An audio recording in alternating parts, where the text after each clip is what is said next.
రాజన్న సిరిసిల్ల జిల్లా వర్షాకాల నేపథ్యంలో సంసిద్ధంగా ఉన్న జిల్లా డిజాస్టర్ రెస్పాన్స్ ఫోర్స్ డిఆర్ఎఫ్ బృందం 2 ఎస్డోఐ స్థాయి అధికారులతో సహా 10 మంది సిబ్బందితో పటిష్టంగా డిఆర్ఎఫ్ బృందం వరదలు, అగ్ని ప్రమాదాలు, రోడ్డు ప్రమాదాల, ప్రకృతి వైపరీత్యాల సమయంలో తక్షణమే స్పందించేందుకు డిఆర్ఎఫ్ బృందం వేములవాడ పట్టణ పరిధిలోని నాంపల్లి గ్రామ పరిధిలో ఉన్న చెరువులో డిఆర్ఎఫ్ బృంద సభ్యులతో శిక్షణలో పాల్గొన్న జిల్లా ఎస్పీ.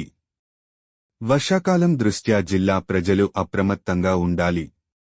విపత్కర సమయాల్లో సహాయం కోసం పోలీస్ వారికి సమాచారం అందిస్తే తక్షణ సహాయక చర్యలు చేపడతాం.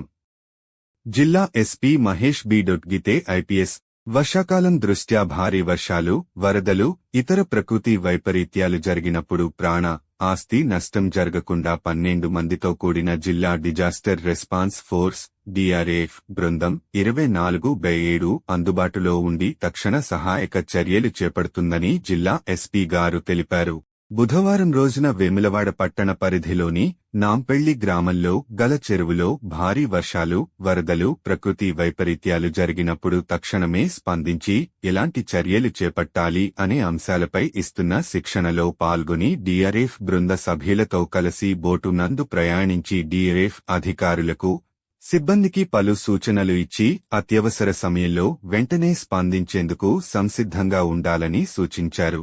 ఈ సందర్భంగా జిల్లా ఎస్పీ మాట్లాడుతూ వర్షాకాలం దృష్ట్యా జిల్లా ప్రజలు అప్రమత్తంగా ఉండాలని, భారీ వర్షాల దృష్ట్యా వరదలు, ప్రకృతి వైపరీత్యాలు, అగ్ని ప్రమాదాలు సంభవించినప్పుడు వెంటనే స్పందించే అందుకు జిల్లా పోలీస్తో పాటుగా అందుబాటులో జిల్లా డిజాస్టర్ రెస్పాన్స్ ఫోర్స్ డిఆర్ఎఫ్ బృందం, జిల్లా డిఆర్ఎఫ్ బృందం వద్ద rescue boat, motor machine, medical stretcher, life jackets, life buoys, wood cutters machine లాంటి ఆధునిక పరికరాలతో ప్రజలకు ఆపత్కాల సమయంలో ప్రాణ నష్టం, ఆస్తి నష్టం సంభవించకుండా 24/7 జిల్లా పోలీసు యంత్రాంగం, డిఆర్ఎఫ్ బృందం నిరంతరం ప్రజలకు అందుబాటులో ఉంటుందని తెలియజేశారు. ఎవరైనా ఆపదలో ఉంటే వెంటనే స్థానిక పోలీస్ అధికారులకు డయల్కి ఫోన్ చేసి సమాచారం అందిస్తే తక్షణమే సహాయక చర్యలు చేపడతాం.